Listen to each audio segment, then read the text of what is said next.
How to fix OneDrive sync issues. So this is a simple and easy guide on how to fix OneDrive sync issues.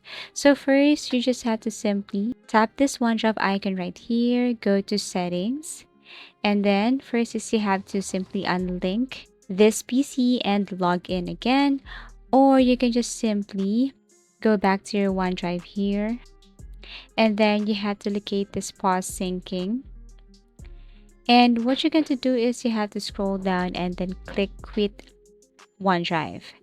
Then after that, what you're going to do next is you have to go to your start menu and then search for OneDrive and open it again. Basically, after you have done this method, then this issue should be fixed. So let me go and open OneDrive again.